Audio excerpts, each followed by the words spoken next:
తెలుగుదేశం వ్యూహాత్మకంగానే వ్యవహరించింది. సునీతకి సౌభాగ్యమ్మకి పాపం రాధాకృష్ణ గారు చాలా గట్టిగా పట్టుబట్టి సీట్లు ఇప్పిద్దామని చూశారు తెలుగుదేశం పార్టీ తరఫున. కానీ చంద్రబాబు గారు రాధాకృష్ణ గారికి విలువిస్తారు కానీ జరిగే మైనస్లు ఆయనకు తెలుసు. ఎందుకంటే ఆయన రాజకీయ నాయకుడు. ఈయనంటే పత్రిక నడుపుకుని ఏం చెప్పినట్టే రాష్ట్రం నడుస్తుంది అనుకుంటే నడవరు కదా. కాబట్టి ఆయన జాగ్రత్తగా బీజేపీతో పొత్తొద్దని రాధాకృష్ణ గారు చెప్పినా ఆయన పెట్టుకున్నారు. అట్లాగే ఏదైతే సునీతకి సౌభాగ్యంకి టికెట్ ఇప్పించడానికి పత్రికల్లో వార్తలు రాసి పదే పదే ప్రయత్నించారు.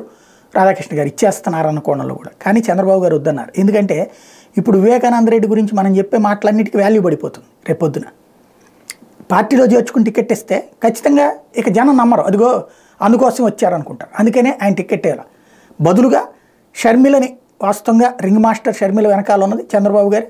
రోజు అనిల్ గారు చంద్రబాబు గారితో టచ్లో ఉన్నారు. నెక్స్ట్ ఏం చేయాలన్నట్టు ఒక వ్యూహాత్మకంగానే వెళ్తున్నారు. బీజేపీతో డైరెక్ట్ పొత్తు, కాంగ్రెస్ పార్టీతో ఇండైరెక్ట్ పొత్తుతో కథ నడుస్తుంది. షర్మిల ఇప్పుడు పోటీ చేయబోతోంది కడప నుంచి. షర్మిలకి సునీత సౌభాగ్యమ్మ సపోర్టింగ్గా ప్రచారం చేయబోతున్నారు. తాజా ఆంధ్రజ్యోతి వార్త చూస్తే అది అర్థమవుతోంది.